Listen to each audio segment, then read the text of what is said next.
ભાવનગર દરિયાના બંદરો પર 3 નંબરનું સિગ્નલ લગાવવામાં આવ્યું છે। હવામાન વિભાગની આગાહીના લઈને આ નિર્ણય છે।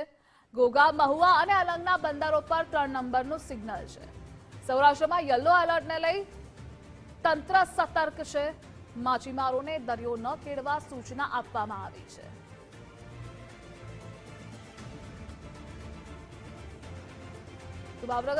ભાવનગરના આસપાસ માહોલ પણ બદલાયેલો જોવા મળી રહ્યો છે, કારણ કે જે અરબી સમુદ્રમાં ડિપ્રેશન સર્જાયું છે તેની અસર ત્યાં વધારે પ્રમાણમાં જોવા મળી શકે છે। દરિયાકાંઠાના જે બેલ્ટના જેટલા પણ વિસ્તારો છે ત્યાં અલગ અલગ સિગ્નલ પણ જારી કરાયા છે। ભાવનગર દરિયાના બંદરો પર 3 નંબરનું સિગ્નલ લગાવવામાં આવ્યું છે અને આ મુદ્દે સંવાદદાતા કુનાલ જોડાયેલા છે। કુનાલ, પહેલા તો ભાવનગરમાં કેવો માહોલ છે અને આ સાથે 3 નંબરનું સિગ્નલ પણ લગાવવામાં આવ્યું છે?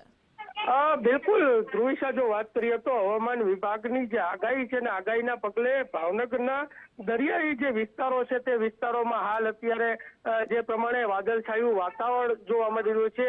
કહી શકાય કે તળાજા, મહુવા સહિતના જે પંથકો છે તે પંથકોમાં ધીમી ધારનો જે વરસાદ છે તે વરસી રહ્યો છે। બીજી તરફની વાત કરીએ દરિયા કિનારાઓની, તો દરિયામાં કહી શકાય કે જે બંદરો આવેલા છે, ઘોઘા બંદરથી લઈ મહુવા અને તેમજ અન્ય જે બંદરોની વાત કરીએ તો અલંગ જે બંદર છે તે ત્રણેય બંદરો ઉપર અત્યારે હાલ 3 નંબરનું જે સિગ્નલ છે તે લગાવી દેવામાં આવ્યું છે।